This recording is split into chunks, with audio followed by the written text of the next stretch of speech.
with 2 high-profile strikes within a matter of days. Russia's Iskander-M campaign is entering a dangerous and decisive phase. What began as tactical support for ground operations has now expanded into a broader strategic doctrine aimed at eliminating Ukraine's critical military capabilities, degrading morale, and exposing the limits of Western intervention. Let's uncover what this is all about.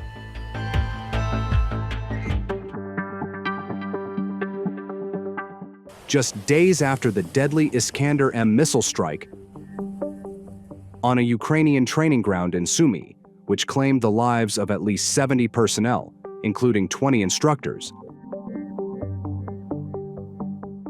Russia has followed up with yet another high-impact precision attack.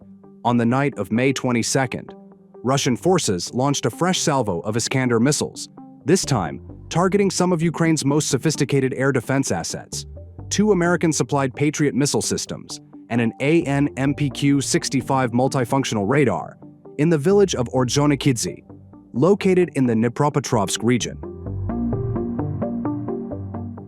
This strike is not only a continuation of Russia's increasingly aggressive and calculated use of tactical ballistic missiles, but also reflects a broader shift in military doctrine that prioritizes high-value target elimination.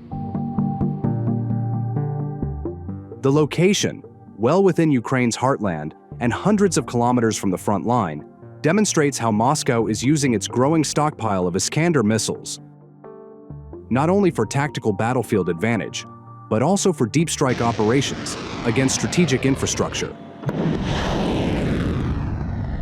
Video footage of the strike was released via the Russian Ministry of Defense's official Telegram channel, showing a massive explosion lighting up the night sky.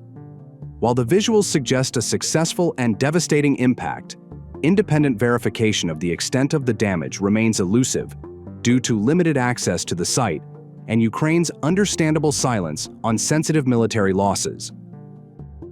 Nonetheless, the symbolism of the strike is significant. Patriot systems are among the most advanced Western defense platforms supplied to Ukraine, capable of intercepting ballistic missiles and aircraft. The destruction, or even partial damage of such systems, not only undermines Ukraine's aerial defense capabilities, but also deals a blow to Western credibility and its promise of technological superiority.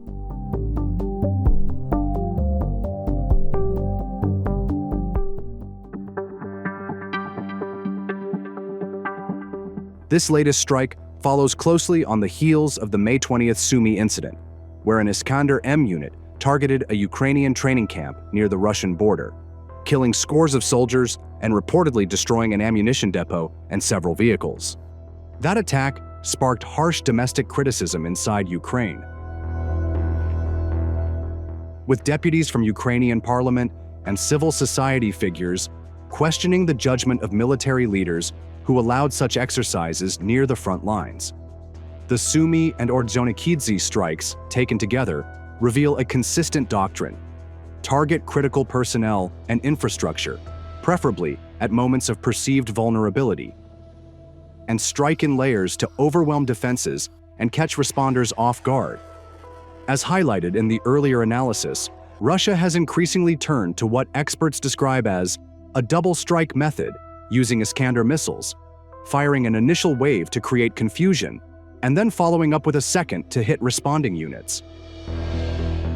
While it remains unclear whether the Ordzhonikidze attack followed this specific pattern, the strategic intent is unmistakable: degrade Ukraine's operational capacity through precise, high-value attacks, often beyond the immediate front.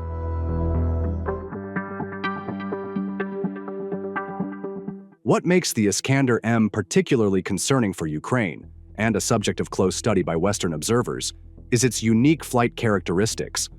Unlike traditional ballistic missiles, the Iskander-M can perform high-speed in-flight maneuvers and fly along a quasi-ballistic depressed trajectory, making it harder for radar systems like the Patriot's AN/MPQ-65 to track and intercept. These features allow Iskander missiles to punch through layered air defenses and evade conventional interception protocols. Even if a Patriot battery is operational and on high alert, it may still fail to stop such a missile due to the latter's sheer speed, unpredictability, and deceptive flight path. Moreover, with Russia supplementing its arsenal with North Korean KN-23 missiles, which bear striking similarities to the Iskander-M and are thought to benefit from past Russian technical input, Moscow is steadily increasing its capacity for sustained, precision deep strikes. From a strategic standpoint, the loss, or perceived vulnerability, of Patriot systems represents a psychological setback as well.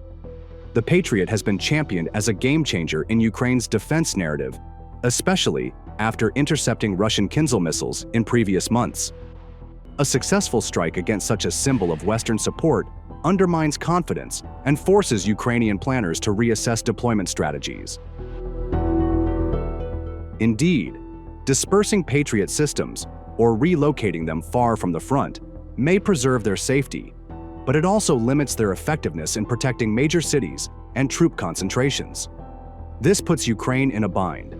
Deploy high-value systems forward and risk their loss, or pull them back and reduce their battlefield impact.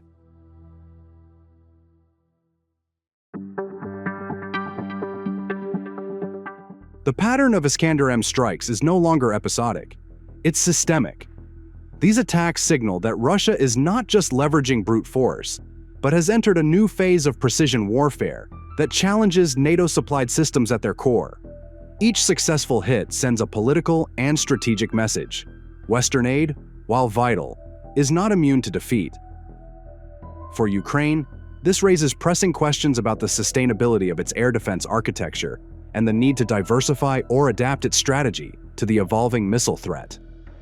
More importantly, the subsequent targeting of Ukraine's Patriot missile systems, a cornerstone of its Western-supplied air defense, has struck at the heart of its ability to defend against missile and aerial threats like glide bombs, the use which has increased in frequency. Hence, losing even one Patriot system is not just a tactical setback. It is a strategic loss, given how few such platforms Ukraine possesses and how long it takes to replace or repair them. For the West, particularly the United States and Germany, who have supplied Patriot systems, these developments could prompt a reassessment of deployment doctrines, countermeasures, and possibly the acceleration of next-generation intercept technologies. That's today's update. Thanks for tuning in.